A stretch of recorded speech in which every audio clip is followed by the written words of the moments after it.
Sí, buenas noches a todas y todos los presentes. Bienvenidos a un nuevo encuentro del ciclo de webinarios dedicados a debatir la encrucijada de la salud pública en la nueva normalidad, organizado por el Colegio de Médicos de Santa Fe, Primera Circunscripción. Por favor, para mantener el orden de la sala, deben tener sus micrófonos desactivados. Pueden ir haciendo preguntas por el chat de la sala que serán respondidas por el disertante. El tema de hoy es respuestas a la pandemia por diferentes países. El disertante es el doctor José Carlos Escudero, médico y sanitarista, diplomado en Estadísticas de Salud por la Universidad de Chile, Master of Arts en Sociología por la Universidad de Michigan, Estados Unidos, es jefe de Estadísticas Vitales y de Salud del Ministerio de Salud de la Argentina, ex vicedecano de Ciencias Sociales de la Universidad Nacional de Luján, ex convencional nacional constituyente en 1994 y profesor en varias universidades de Argentina y del extranjero. Actualmente es profesor emérito y consulto de la Universidad Nacional de Luján y profesor extraordinario consulto de la Universidad Nacional de La Plata. Buenas noches, doctor Escudero. Muchas gracias por estar aquí. Puede comenzar cuando desee. Buenas noches. El mundo está pasando una pandemia que no se veía desde hace más de un siglo. Exactamente el año 1918, la pandemia por gripe, que ese año mató 50 millones de personas. Como el mundo el año 18 tenía un cuarto de la población que tiene ahora, el equivalente ahora sería que murieran ahora 200 millones de personas. Hasta el día de hoy vamos más o menos en 700.000 muertes registradas y si medimos mortalidad por mortalidad en exceso de antecedentes históricos, lo cual corrige los subregistros, corrige que cuando hay un pico epidémico a la gente no hay tiempo ni siquiera para enterrarla. Si medimos por antecedentes históricos, el número de muertos, que es ahora aparentemente 700 y tantos mil, debe andar pasando 1 millón. Así que estamos viviendo en un momento epidémico, pandémico, que mata a mucha gente. Lo que a mí se me ocurrió cuando empezó esta pandemia es decir, estudiemos cómo los estados-nación, los países, toman respuestas con respecto a la pandemia diferentes, estudiemos las respuestas diferentes que toman y analicemos dónde se salvaron más vidas y dónde murió más gente.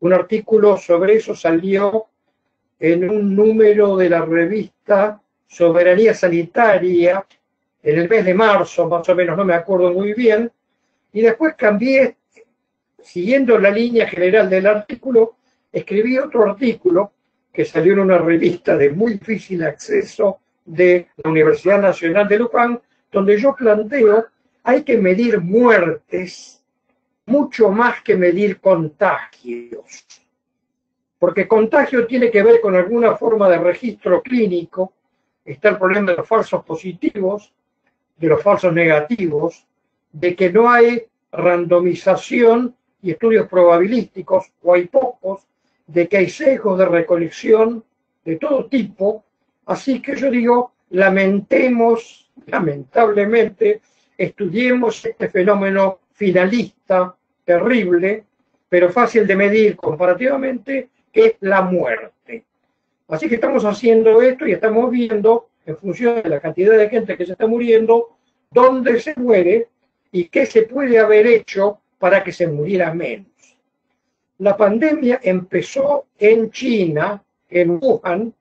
Los chinos se mandaron una cuarentena severísima desde el primer momento.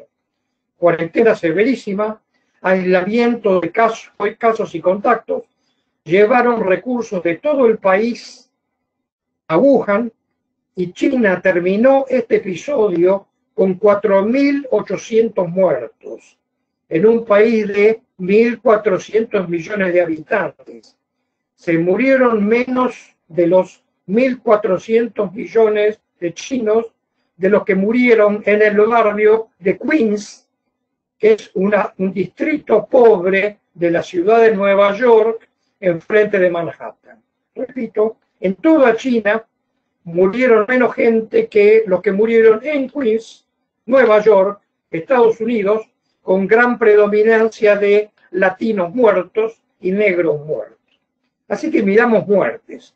Los chinos hicieron una cosa admirable, pero es difícil de reproducir en un país occidental. Los chinos son más autoritarios. La ideología no solamente comunista, sino, si uno quiere, confuciana, tiene mucho más que ver con los colectivos de población. Así que haciendo una severísima cuarentena, le fue bien.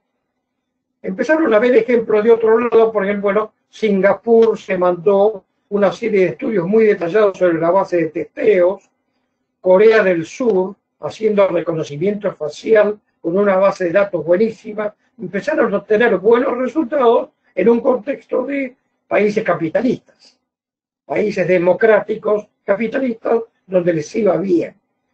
Y empezaron a verse que en otros países que no hicieron eso, pagaron un precio terrible de vidas humanas. En Italia hubo un brote muy fuerte en el norte de Italia, Lombardía, que es la parte más rica de Italia, en una ciudad que se llama Bérgamo. Y entonces en Bérgamo el síndaco, el intendente dijo, hay que hacer cuarentena. Pero los empresarios de Bérgamo decían, Bérgamo non si ferma, es decir, Bérgamo no se detiene, Bérgamo sigue trabajando, y ahí hubo un alud de muertes, y muchos recordaremos los camiones del ejército italiano que sacaban los cadáveres en cajones de Bérgamo para algún cementerio que estaba a alguna distancia y los podían cremar. Así que Bérgamo es un ejemplo donde la rapidez de volver a la presunta normalidad es una cosa que cobró un precio de vida fenomenal. Así que Italia, inclusive la parte más próspera de Italia, si uno quiere hacer una discusión sobre esto, Italia y España y Francia, países que habían venido sufriendo la crisis del 2008, tuvieron que salvar a los bancos que quebraban. Y para salvar a los bancos que quebraban, tenían que reducir el gasto social. Eso fue muy marcado en España. Y entonces la infraestructura permanente, regular de esos países estaba debilitada. Por ejemplo, no hacían estoqueo, no guardaban, porque si uno es un capitalista, trabaja on time y no tiene stocks. Pero resulta que como China proveía a Europa de stocks y China deja de exportarlos, ahí tuvieron un problema.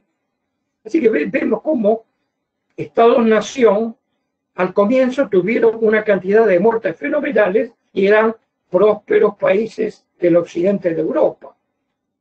En Bélgica, que sigue teniendo el récord al día de hoy de máxima mortalidad del planeta, 200 y tantos países, aparentemente, por lo poco que yo he leído sobre el tema, hubo una enorme mortalidad en los asilos de ancianos y residencias de ancianos. Alemania empezó a hacer testeos mucho antes, mucho más aislamiento de casos y le fue mejor. La Gran Bretaña conservadora de Boris Johnson quería aplicar la teoría del rebaño, es decir, se muere alguna gente, pero el grueso sobrevive y traduce inmunidad, lo cual fue una falsedad fenomenal. Con lo cual, Gran Bretaña tuvo una mortalidad enorme y hay publicaciones de que Boris Johnson atrasó 10 días la medida de cuarentena y eso le costó 10.000 muertos a Gran Bretaña. Repito, 10.000 muertos de los 60.000 que debe tener ahora. De otros países, Suecia es un país que decidió teoría del rebaño y terminó con 10 veces más mortalidad, repito, 10 veces más mortalidad que su vecina Noruega, 5 veces más mortalidad que sus vecinas Dinamarca y Finlandia, así que Suecia era un ejemplo de cómo no hacer las cosas.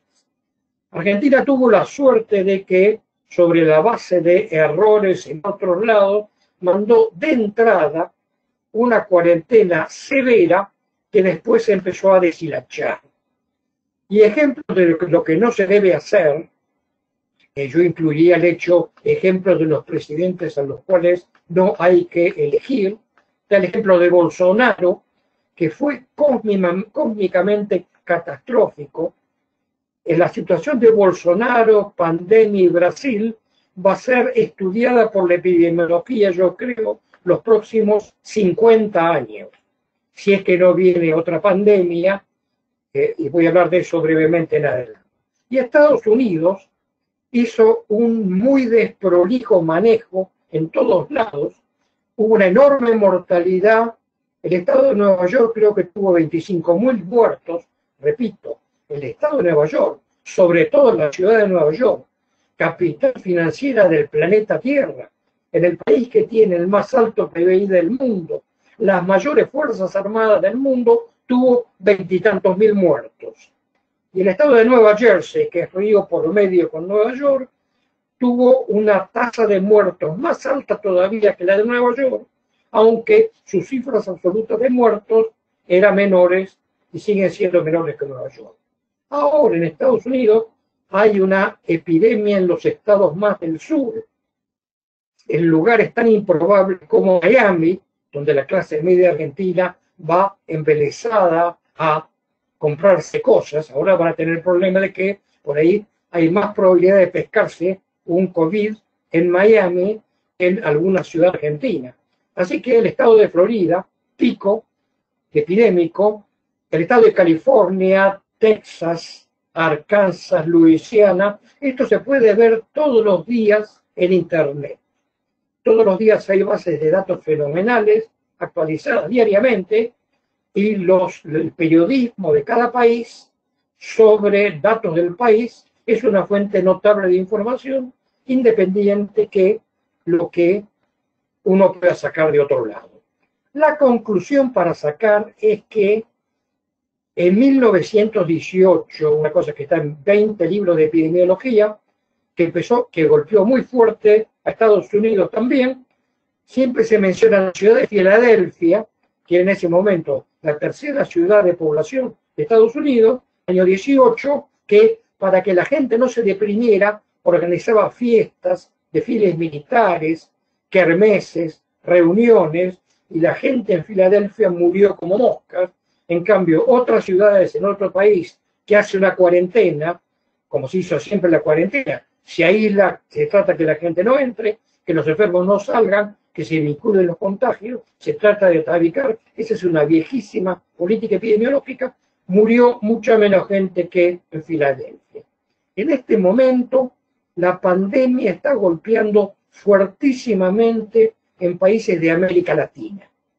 El primer golpe fue en Guayaquil, que es la ciudad más poblada de Ecuador, donde la gente, como se está viendo en otros lugares, se moría en la calle, se moría en los autos, se moría en la casa, no iban a buscar el cadáver, los cadáveres se apilaban y no se podían refrigerar. Ese fue el primer golpe. Ecuador pasó eso y ya está muy en la fase de bajada de la curva de mortalidad, habiendo pagado un precio humano enorme. En este momento el país que tiene la más alta mortalidad es Perú, que está a punto de destronar a Bélgica en el podio del país con la mayor mortalidad del mundo. Perú, una información que leí, bueno, yo leo esto todos los días, es la suerte de ser jubilado y estar cuarentenado, tengo internet todo el día. Perú está muy cerquita de sobrepasar a Bélgica. Y los países europeos, que en general dejaron de tener, tienen en este momento pocos contagios, aunque les están subiendo, y muy pocas muertes, están bajando en el ranking, y ahí vienen los países latinoamericanos. Perú, que debe tener 810, debe tener, Chile debe tener cerca de 600, Brasil debe tener alrededor de 500, Bolivia ha tenido un pico fenomenal y Colombia, y en Argentina estamos teniendo un pico a un nivel mucho más bajo.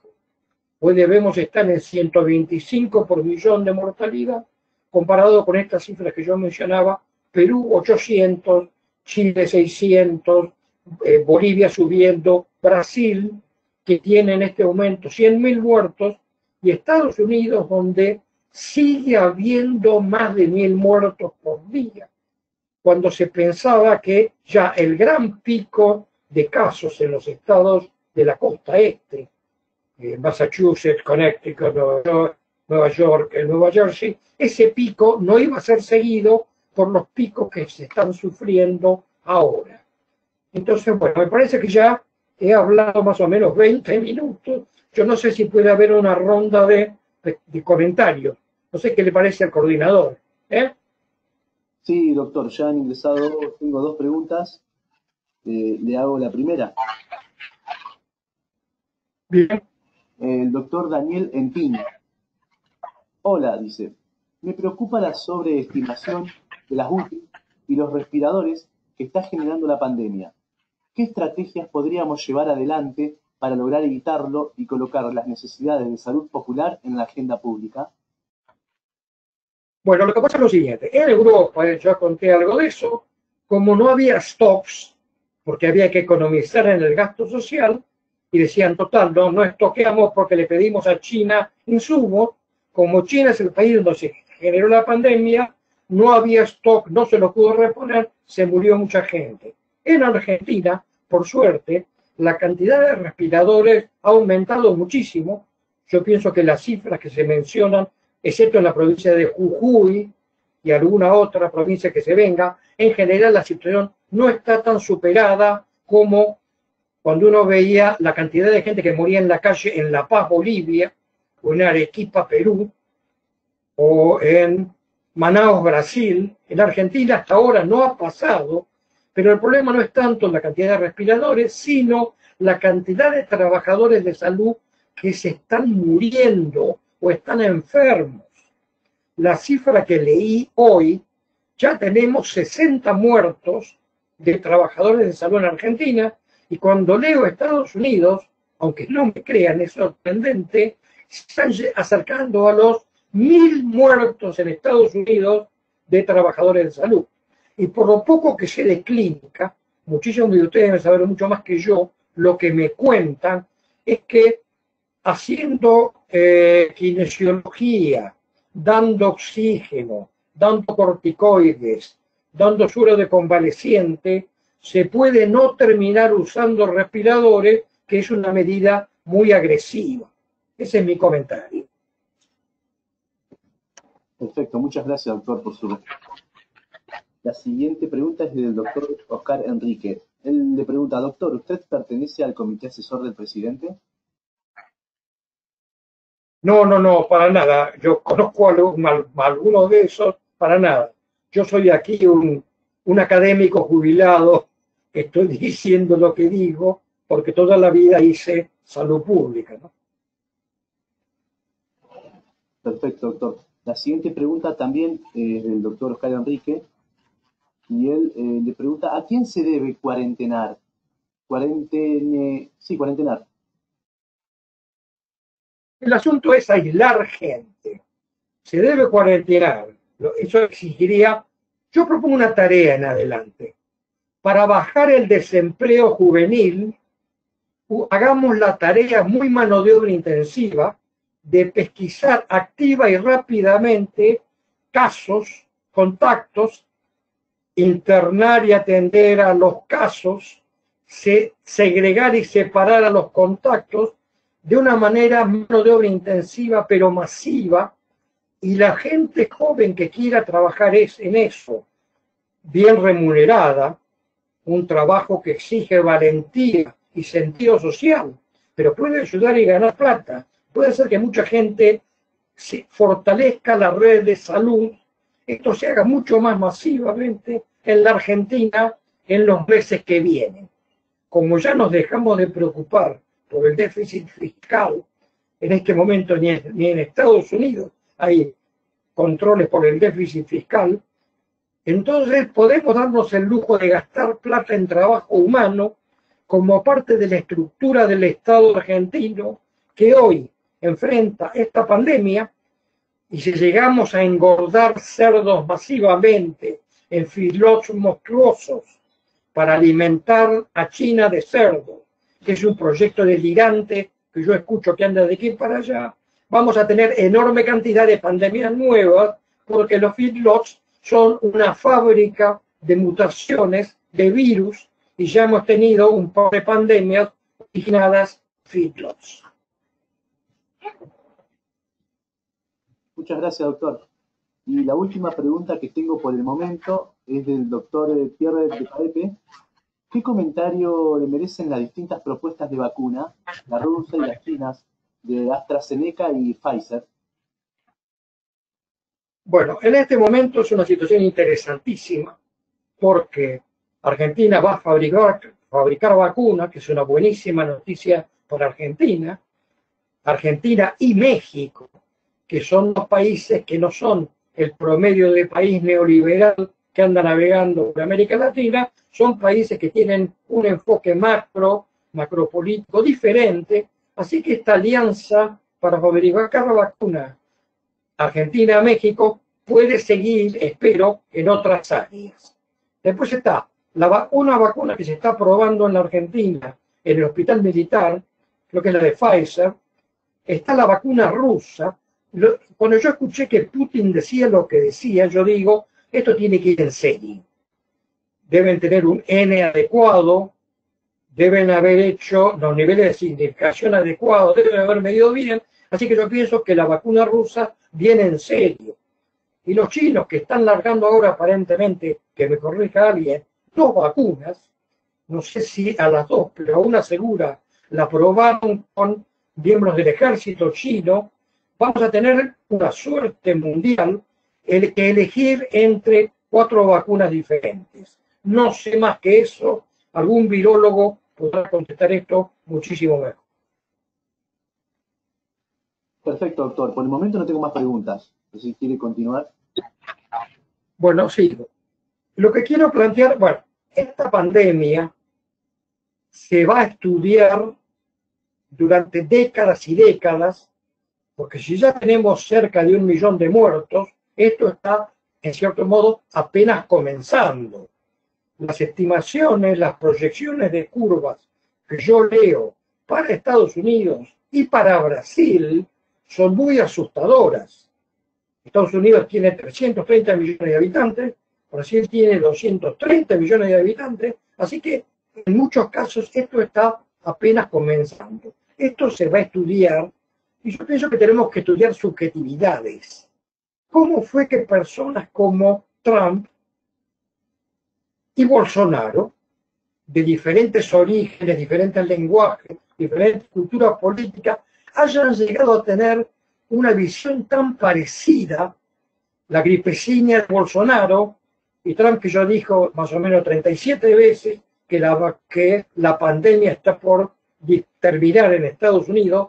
¿Cómo es que esta gente con este perfil, que es ideológico, psicológico, material, etcétera, termina haciendo las barbaridades que están pagando los brasileños con sus 100.000 muertos y están pagando los norteamericanos con sus 170 y tantos mil muertos? ¿Qué pasó ahí? ¿Cómo fue que la legitimidad política de Estados Unidos hizo que Trump ganara la elección del 2015? Y hay que analizar por qué el Partido Demócrata, que por ahí lo hubiera ganado, se volvió neoliberal. Entonces no fue rival para Trump. Y entonces los blancos pobres, no sé si ustedes saben que hay epidemias, los norteamericanos llaman deaths from despair, las muertes de la desesperanza. En Estados Unidos, durante 3 años seguidos, bajó la esperanza de vida, que es una cosa grosísima de decir, por una combinación de suicidios, sobredosis de drogas y alcoholismo. Así que, ¿qué es lo que hace que la mayor potencia militar del mundo le baja la esperanza de vida y termina eligiendo a un tipo como Trump? Y otra cosa interesante pasó en Gran Bretaña, porque parecía que iban a ganar los laboristas. Apareció Boris Johnson, que es un conservador con swing, y dijo, no, hagamos teoría del rebaño. Postergó la decisión de cuarentenar y lo que pasó con la gran cantidad de muertos de Gran Bretaña. Es decir, si uno hubiera hecho de entrada lo que hicieron los chinos en Wuhan, repito, menos de 5.000 muertes por ahí en las ciudades en Estados Unidos que están del lado de Hudson, del estado de Nueva Jersey, frente a Nueva York, que son 3 a 4, deben haber tenido esas ciudades tantos muertos como los 1.400 millones de habitantes de China. Entonces Boris Johnson hace lo que hace, y en general yo asocio el pensamiento de esta es una gripecilla con una línea estratégica de otro tipo, que es el neoliberalismo. Si uno defiende el rol significativo del Estado, el Estado es como intérprete del bien común, el Estado como dador de derechos sociales no mercantiles, por ejemplo la salud, una cosa que yo suelo decir hasta el aburrimiento en la universidad, en la Argentina está gastando en medicamentos 3 puntos del PBI. Es una monstruosidad de plata. Todas las universidades argentinas gratuitas gastan menos de 1 punto del PBI. ¿Por qué gastamos 3 veces más en medicamentos? Es porque el lobby de medicamentos tiene poder político para que suceda esa barbaridad. Pero si la epidemia sigue como sigue, el papel del Estado como garante del bien común se va a fortalecer, el neoliberalismo y su base de materialidad económica, que es el capitalismo financiero, se van a debilitar, y entonces toda la gente que anda navegando y por razones ideológicas o porque le financian las campañas son neoliberales, sienten que esta pandemia está alineando los melones de una forma diferente en todo el mundo. Así que estamos al borde de lo que puede terminar siendo algo tan importante como, por ejemplo, que los estados se metan en los paraísos fiscales, donde los ricos ladrones esconden tanto dinero. Sabemos muy bien que los ricos ladrones argentinos tienen en paraísos fiscales más o menos la mitad del PBI de Argentina. Pero nadie toca los paraísos fiscales y no los tocan los países europeos centrales, excepto muy poca cosa. Si los países centrales capitalistas tomaran medidas contra los paraísos fiscales, en 48 horas la plata en esos paraísos puede volver al país del cual se fugó. Yo digo, esto plantearlo ahora es improbabilísimo, pero no es imposible. O tener, por ejemplo, muchas más políticas sociales, mano de obra intensivas, participativas, para hacer una trama de vinculación social que hoy nos sirve para pelear contra el coronavirus y el día de mañana nos va a servir para luchar contra otra pandemia o fenómenos tan terribles como, por ejemplo, la violencia doméstica, la soledad de los aislados, las enfermedades crónicas, todo ese tipo de cosas que supone una trama social no de voluntarios, no de caridad cristiana, de funcionarios del Estado-Nación, que para hacer eso va a tener que empezar a cobrarle un poco más de impuestos a los ricos, que en los últimos años en Argentina son los beneficiarios de que en los últimos 4 años los ricos pagaron mucho menos impuestos que en el 2015. Ahora, pagaron menos ahora, y los pobres pagaron más en estos 4 años. Volver progresivo el sistema impositivo argentino. Entonces, esto supone un realineamiento muy grande y no descarto que alguna figura política de algún país central, medio desesperada y medio buscando legitimidad política, se le ocurre invadir a otro país para tener a breve plazo legitimidad política, con lo cual se puede armar un desparramo internacional importantísimo, Dios no lo quiera. Paro este comentario y devuelvo la pelota al auditorio. Preguntas. Muchas gracias, doctor, muy claro. La pregunta siguiente es también del doctor Pierre. Él le pregunta, ¿cómo explica el muy mal manejo de la pandemia en México? Esto no me queda claro porque, bueno, yo trabajé muchos años en la Universidad de México y tengo muchos amigos y muchos contactos, porque yo pensaba que López Obrador, que fue un rebelde contra el acuerdo de los partidos de derecha, que eran el PAN y el PRI, iba a llevar su rebeldía a tener sensatez epidemiológica, cosa que lamentablemente no tuvo. Es una cosa que no me queda claro todavía, pero México, ojo, aclaremos, México no está para nada en el nivel de terribilidad de Perú o Chile o Brasil o Estados Unidos, está bastante más abajo. Pero México se portó mucho peor de lo que yo pensaba que se iba a portar. Muchas gracias, doctor. Déjeme ver las siguientes preguntas del doctor Arturo Serrano. Él le pregunta si podemos confiar en su criterio, según su criterio, en las políticas y decisiones de la OMS a sabiendas del tráfico de influencia y conflictos de interés en los financiadores de la OMS. No entiendo la pregunta y cuál es. Si me la podía repetir, por favor. Sí, cómo no, doctor. Te la hago al revés, digamos. Dice, a sabiendas del tráfico de influencias y conflictos de interés en los financiadores de la OMS, ¿podemos confiar en las políticas y decisiones de la OMS? Mire, esa es una muy buena pregunta. Yo fui funcionario de la OMS en Ginebra cuando Halfdan Mahler era un tipo admirabilísimo y de ahí salió la atención primaria de salud. Cuando yo fui funcionario eso ya había salido, pero yo podía hablar con gente que trabajaba conmigo, que yo le podía hacer preguntas, cómo se pergeñó eso, que fue admirabilísimo.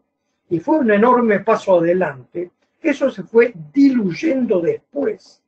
Disminuyó la financiación de los países financiadores a la OMS, apareció la fundación Bill y Melinda Gates. Bill y Melinda Gates tienen un enfoque tecnocrático que en cierto modo es admirable, que es cloacas, letrinas, inmunización, pero no cosas tan importantes como políticas alimentarias que son resultado de que los pobres ganan más plata para comer mejor. Es decir, una cosa muy tecnocrática, lo que fue lo de Bill y Melinda Gates. Así que lo que yo quiero plantear a la OMS es que la Organización Mundial de la Salud, si es por eso como la UNESCO, se han venido debilitando porque eran organizaciones burocráticas que florecían en el mundo porque estaban los comunistas y los capitalistas. Y los capitalistas tienen que hacer buena letra porque estaban los comunistas, y los comunistas tienen que hacer buena letra porque estaban los capitalistas, cada uno censurando al otro.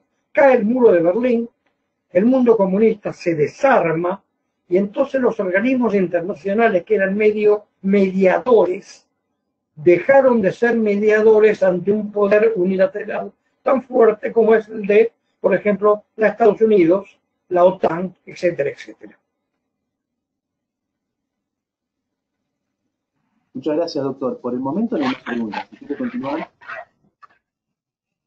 Bueno, no sé si tengo mucho más que decir. Volvamos al asunto este de los Estados-nación. Los Estados-nación tienen el problema en este momento que el control de la creación de la subjetividad, hace 50 años, la subjetividad se formaba en los sistemas educativos, por ejemplo. Argentina, en ese sentido, con su oligarquía modernizadora, tuvo un sistema educativo admirable, gratuito, laico, y Argentina recibía a inmigrantes de Europa, inmigrantes de España, inmigrantes de Italia, inmigrantes del Imperio Romano, inmigrantes del Imperio zarista, y Argentina les ofrecía un nivel de alfabetismo que el país receptor tenía más nivel de alfabetismo que el país emisor de los inmigrantes. Esa era una creación de subjetividad colectiva. Los servicios militares, cuando Argentina quería hacerle guerra a Chile y viceversa y compañía, la gente hacía la conscripción, era horrible en cierto sentido, pero era una forma de fortalecer el Estado-nación con respecto a influencias extraestatales. Una cosa que me impactó mucho de leer biografías sobre Perón es que cuando Perón, que era un tipo muy intelectual, era profesor en la escuela de guerra, publicaba artículos, además de buen nivel, y era un tipo con una visión social del mundo, mucho antes de ser el Perón del 45. Perón se horrorizó cuando vio que en los exámenes a los conscriptos argentinos, que no era poca cosa, era el universo masculino que en ese momento tenía 20 años. La gente venía tan mal, sin dientes, sin estatura, con debilidades particulares, con tuberculosis, y Perón, horrorizado por eso lo radicalizó a Perón y después hizo la campaña política que hizo. En este momento, la creación de subjetividad es mercantil, en gran parte por medios de comunicación, medios de prensa, medios de televisión, que son voceros de capitalismo financiero supranacional. En la Argentina, por ejemplo, varios de estos voceros han comprado deuda externa. No se habrán puesto muy contentos de que se les fumó la mitad de los bonos que compraron. Así que la subjetividad la crean estos medios y la crean otra gente que es neoliberal, competitiva, individualista, darwinista social, llena de emprendedores. ¿Se acuerda de la ideología del emprendedor? Cuando una persona que ahora es senador nacional decía, veamos cómo los emprendedores enfrentan los desafíos y los inconvenientes de su vida de emprendedores, porque van a mejorar con su capacidad de emprendedores. Y una cosa que hay que tener en cuenta es que los inconvenientes de la gente muy pobre es que por ahí no le puede dar de comer a los hijos. A lo que voy es que en este momento hay un fuertísimo viento de creación de subjetividad desestabilizadora, y un ejemplo de eso es la reunión que hubo en Buenos Aires y en otras capitales, donde hay que ver qué consignas se manejaban, cuánta gente fue en auto a esos lugares y cómo eso se maneja para esmerilar a un gobierno. Entonces, lo que tenemos ahora con respecto a la pandemia en la Argentina es que vamos a tener muchas muertes que podrían no haber ocurrido porque se estimuló el esmerilamiento de la gente en la casa, el alejamiento social.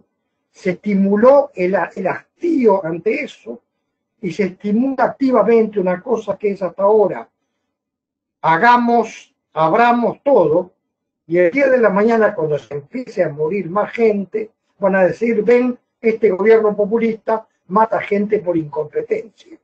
Argentina tiene ahora una tasa de mortalidad, repito, debemos andar por 125 por millón. Chile debe tener 5 o 6 veces más. Hagamos un estudio, de paso yo publiqué un articulito sobre eso, un estudio sobre Chile y Argentina, que comparten la frontera de tierra segunda más extensa del mundo. Repito, la segunda más extensa frontera de tierra es entre Chile y Argentina. ¿Qué pasó con Chile? ¿Cuándo le vino el pico? ¿Cuántos casos tiene? ¿Cuánta gente muere? ¿Cuántos lugares quedaron tapados porque no había atención? Estudios de comparación de sistemas nacionales. Y otra comparación que pienso que se debería hacer mucho más es la frontera de tierra más extensa del planeta, que es Canadá-Estados Unidos. Canadá tiene la mitad de la tasa de mortalidad que Estados Unidos, pero tiene un sistema mucho más estatal, mucho menos mercantil, mucho más de la salud como derecho que Estados Unidos, que es un horror planetario. Terminé acá. Muchísimas gracias, doctor. Muy clara su ponencia. No tengo preguntas, no sé si quiere que esperemos un minutito a ver si ingresa alguna pregunta de alguno de los asistentes. Yo quedo aquí a la disposición. Mire, yo no puedo quedar ahora más conversando, pero yo diría, para que esto no sea muy largo, ida y vuelta, y por ahí alguien que me discuta algo. Perfecto, si alguien quiere hablar, también está la posibilidad. Le activamos el audio y le puede hacer verbalmente la pregunta. A ver.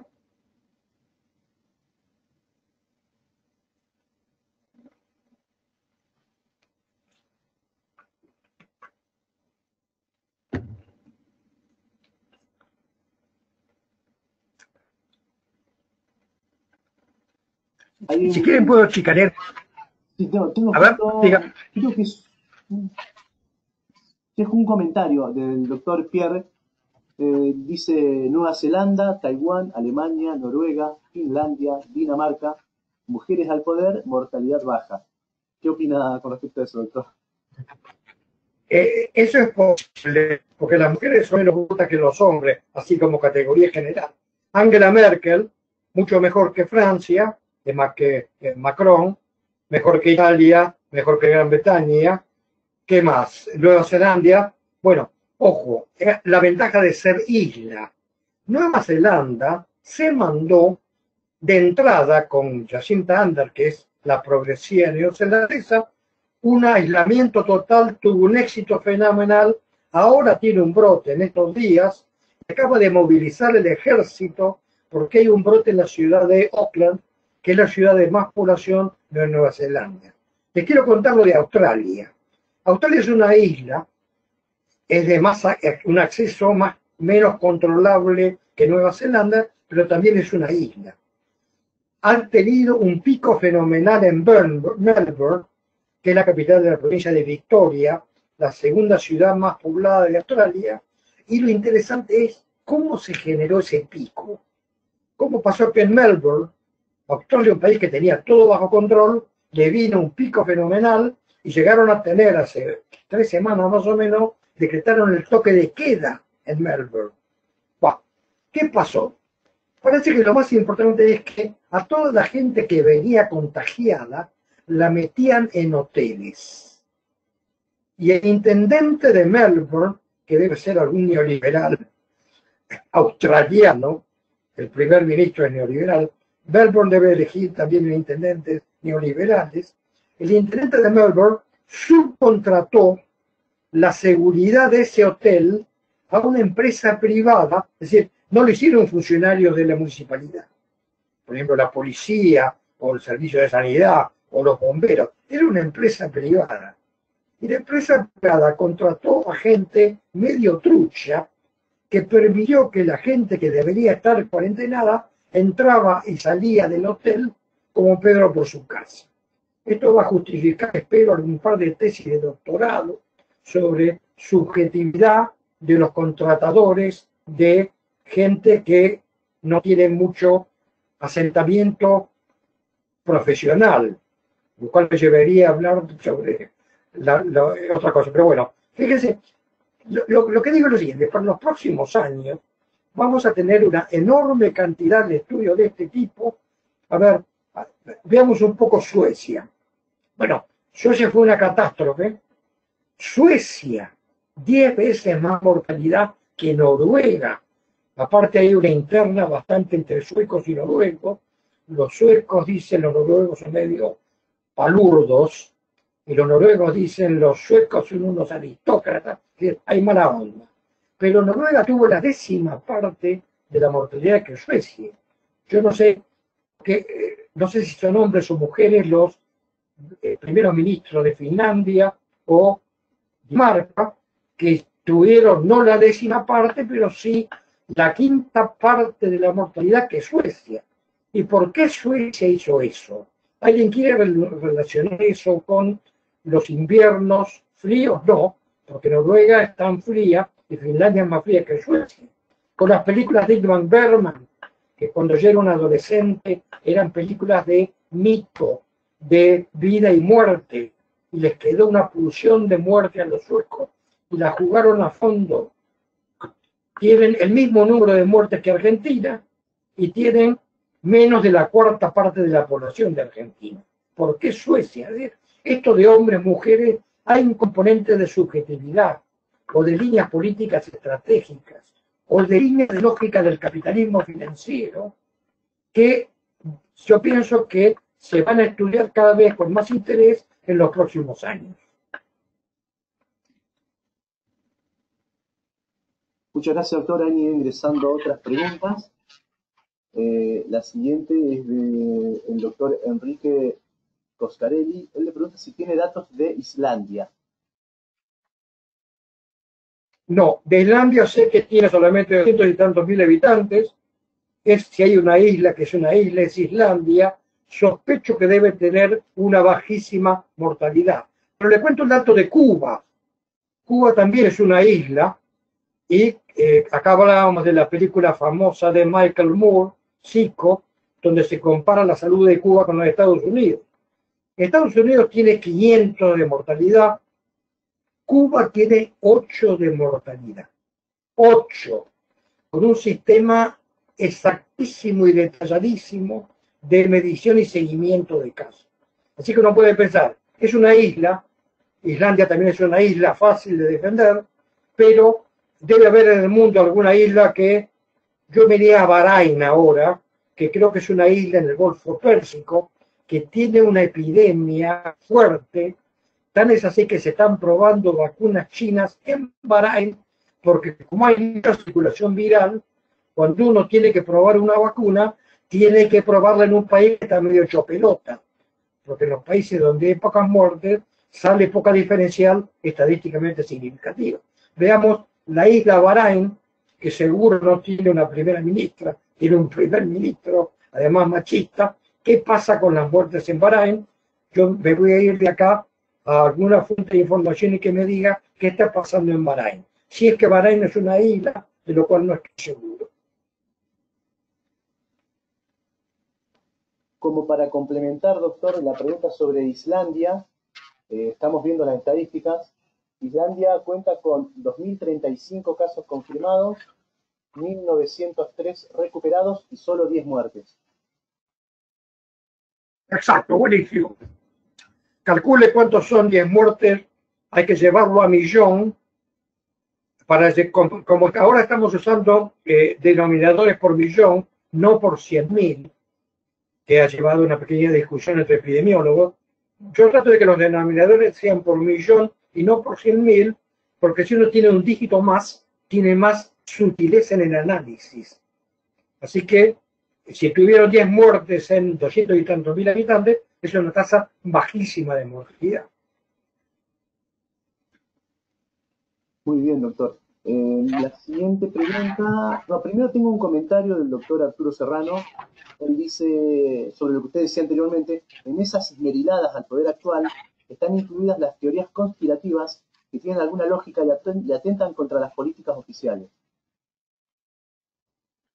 Si usted ve las pancartas que se mostraban en Buenos Aires, yo no sé si en la ciudad de Santa Fe hubo movilización y hubo pancartas.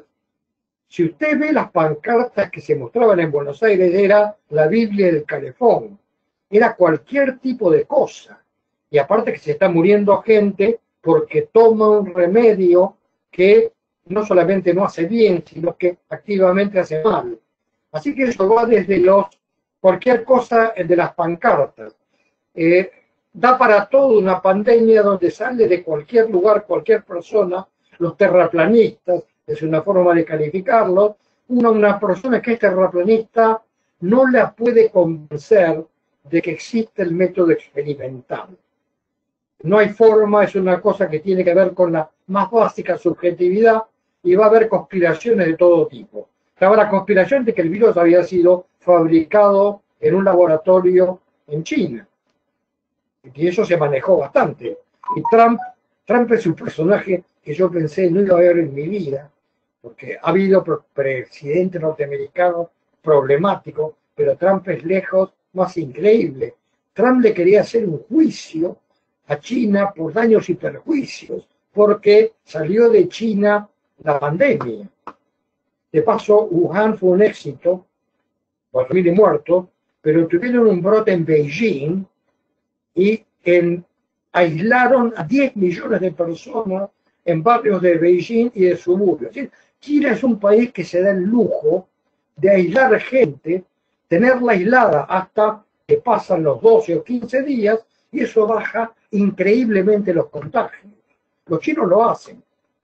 No es posible esperar que una democracia occidental funcione como China, pero si hay que hacer las cosas para que la gente no se muera, pensemos un poco en los chinos. Sí, ahí el doctor Enrique Coscarelli le dice que su pregunta sobre Islandia estaba dirigida porque la diferencia sustancial con otros sitios es que ofrece pruebas de detección a todos sus pobladores. Mire, yo hace unos cuantos años trabajaba como metodólogo en estadísticas, como funcionario del gobierno argentino. Así que conozco más o menos cómo se mide la mortalidad y cómo se debería medir. Cuando Cuba empezó a medir enormes descensos en su mortalidad infantil, enseguida, imagínense en esa época, dicen, van a estar truchando los datos. Entonces una comisión internacional de Organización Panamericana de Salud fue a Cuba a medir cómo se mide la mortalidad en Cuba y llegaron a la conclusión de que en Cuba la mortalidad infantil se medía con más calidad que en Estados Unidos, no digamos en Argentina en ese momento. Cuba es un país que hace las cosas en serio porque como tiene método científico, no tiene lógica capitalista. La lógica capitalista es ineficiente para dar salud. Excelente, doctor. Y tengo una pregunta de la doctora Marcela Farroni. Ella, bueno, primero dice, mi impresión al comienzo de la pandemia era que los sanitaristas argentinos en general, salvo Mario Rovere, desestimaron la ocurrencia de la misma en el país. Y luego, cuando la derecha se abroqueló en modo anti-cuarentena, hubo una sumatoria de la progresía sanitaria a la causa cuarentena.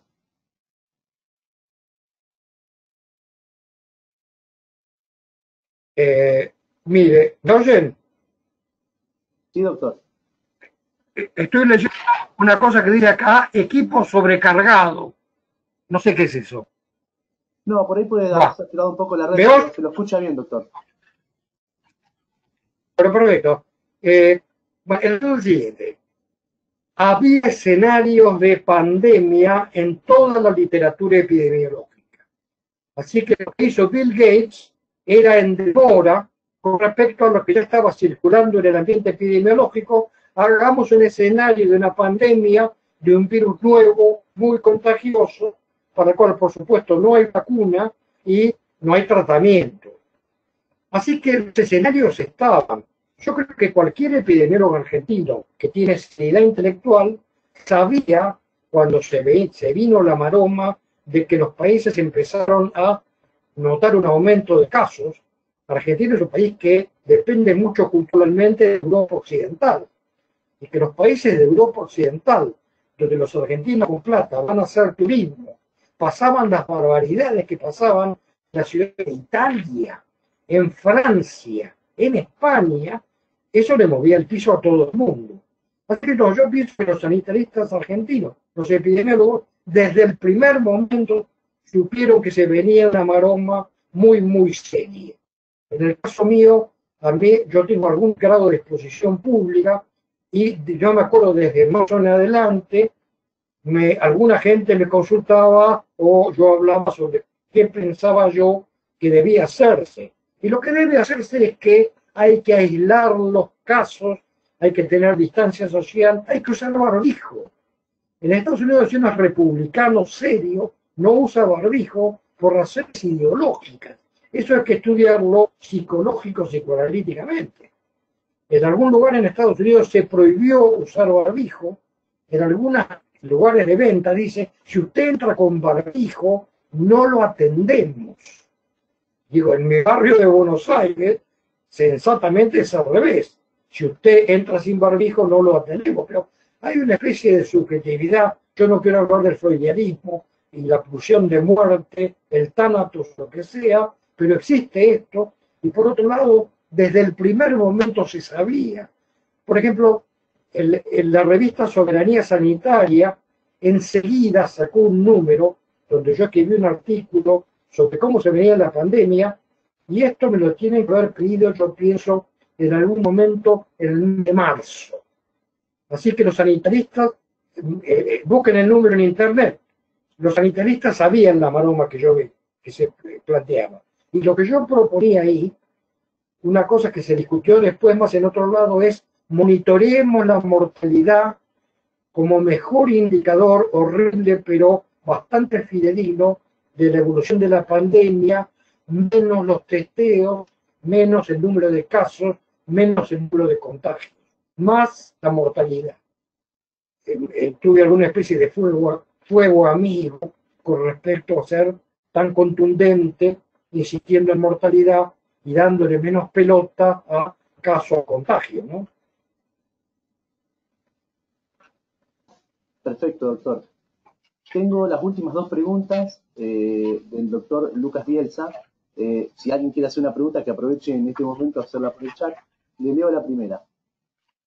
¿Tiene estadísticas de los trastornos provocados por la cuarentena y cuáles fueron? Acá hay una cosa tremenda para trabajar, que es el daño a la salud mental. Y yo lo subdivido en dos cosas. El daño de la gente que se hace pelota porque sufre los efectos de aislamiento de la cuarentena, y en la cantidad de gente que se hace pelota porque se muere alguna persona que quiere. Yo tengo en este momento un hijo y una nuera médicos, los dos están en la primera línea de fuego y yo estoy lleno de miedo por lo que les pueda pasar. Así que, ojo, eso hay que empezar a estudiar. Así que hay que seguir estudiando además este fenómeno, que yo pienso que sería peligroso si seguimos utilizando forraje soja para engordar animales, para comernos los animales, lo cual genera una dieta hipercalórica, hipergrasa, hiperproteica y con poco residuo, en vez de comer trigo, maíz, arroz y papas, que son los hidratos de carbono comunes que pueden ser cultivados en pequeñas familias capitalistas, no por conglomerados de siembra mecanizados como la soja, con lo que tiene asociado a agrotóxicos. Así que esta es una cosa muy peligrosa, y esto de la vinculación del ser humano con los animales, si usted quiere, empezó cuando el ser humano domesticó los animales y domesticó las plantas, se volvió sedentario. Al volverse sedentario, cohabitaba con animales. Recibió la tuberculosis de las vacas, la gripe de los cerdos y, una cosa reciente, recibió de los chimpancés el SIDA. Esta vinculación entre ser humano y animal, esta dialéctica de ida y vuelta, es un ejemplo de lo que pasó con Wuhan y el coronavirus. Una ida y vuelta que va a seguir dándose, pero no lo estimulemos haciendo cosas tan peligrosas como feedlots masivos para engordar cerdos para venderle la carne a China. Hagamos valor agregado a las exportaciones agropecuarias y estimulemos la producción capitalista menor, no, por supuesto capitalista, pero capitalista de tipo familiar, que es mucho más ecológicamente sensata que la de estos conglomerados que hacen soja. Muchas gracias, doctor. Tengo la última pregunta del doctor Lucas Bielsa, bueno, y luego un comentario del doctor Daniel Entín. Le hago la pregunta primero. ¿Está de acuerdo con que los sistemas de salud en los últimos 35 años se fueron deteriorando estando cualquier bandera política? Yo no, bueno, deteriorado. En términos de la salud de la gente, por supuesto que se están deteriorando. Estados Unidos le da la esperanza de vida. Es una cosa que yo me lo parecía inconcebible de leer hace 10 años. O que cuando viene la pandemia a los países europeos, socialdemócratas, estados de bienestar, los 30 años gloriosos del capitalismo keynesiano de Europa, no tienen stocks, no tienen margen de maniobra ante una cosa que les vino imprevistamente. Eso se está deteriorando. Pero por otro lado, si uno hace lo que la ciencia indica, estoy hablando del método experimental y compañía, para charlar en otro momento, si se hace lo que tiene que ver con la relación causa-efecto, medida probabilísticamente, uno puede tener una salud buenísima gastando poca plata. Pero la salud buenísima que se consigue ganando poca plata, se tiene que pelear con todos los lobbies capitalistas que ganan mucha plata vendiendo salud capitalista. Yo propongo una salida intermedia, que el enemigo estratégico en términos de bienestar de salud es el capitalismo financiero, pero el capitalismo productivo tipo pyme que es mucho más mano de obra intensivo, puede ser un buen aliado político para asociar capitalismo, pero capitalismo a nivel pyme, no capitalismo a nivel conglomerado que tiene la guita en un paraíso fiscal, para tener en la Argentina en breve tiempo una salud bastante mejor, porque el inconveniente es en gran parte político, porque los medios de comunicación venden salud capitalista y porque hay un sistema muy aceitado de seducción económica a aquellos profesionales del arte de cuidar que quieren viajar un poco, querían viajar, ahora no pueden viajar, llegar a un buen congreso porque hacen buena letra para vender mercancías que no son prioritarias. Muchas gracias, doctor. Y bueno, por último, el doctor Daniel Entín dice, supongo que las mejores comparaciones de mortalidad recién las vamos a poder hacer cuando veamos en los próximos años qué pasó con la mortalidad general, por edades y por causas, sobre todo por las sospechas que hay con los manejos de cifras por distintas causas, en especial en Chile y Ecuador. ¿Qué opina usted al respecto? No, mire, en todos los países del mundo la mortalidad se recoge sistemáticamente como lo que los franceses llaman las estadísticas del estado civil, y en español se dice las estadísticas vitales. Nacimientos y defunciones. Se registran sistemáticamente con un nivel de calidad bastante bueno permanentemente. Así que no hay cuestión de esperar en años. Es una cosa que se subregistra, por supuesto. Los muertos de Guayaquil fueron mucho mayores que los que se registraron. Los muertos en muchos lugares de Brasil, los muertos que está viendo ahora en Santa Cruz de la Sierra, o en Cochabamba, o en Arequipa, o en Lima, eso ha sido subregistrado, pero en general es un indicador bastante bueno. Y si usted estudia a través de mortalidad comparada con antecedentes históricos, hay una revista muy cara que yo miro con nostalgia, porque es una revista cara, una revista muy neoliberal, pero técnicamente buena, que se llama El Economist.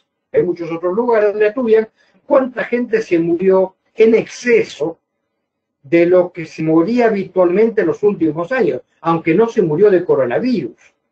Y en Nueva York, que había buenas estadísticas vitales, evidentemente la mortalidad fue mucho mayor por lo que sea, por falta de acceso a la atención, por muchas cosas, pero no es que la mortalidad medida sea perfecta, nada es perfecto, pero de los sistemas que tienen limitaciones, la mortalidad es mucho más sólida que los testeos, que no son probabilísticos, tienen falsos positivos y falsos negativos y son mucho más pasibles de error. Rusia, por ejemplo, testea como loca, de tal manera que tiene una enorme cantidad de testeos y tiene pocas muertes.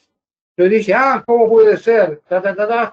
Y en cambio en Estados Unidos ahora, con el despelote que se le está armando a Trump, le va a costar la presidencia, espero, resulta que hay menos material para testeo porque el gobierno norteamericano, en vez de comprar sistemas de testeo alemanes, que en Alemania funcionaron muy bien, no sé si por alguna matufia de coima, compró un producto norteamericano que se demostró con serios problemas.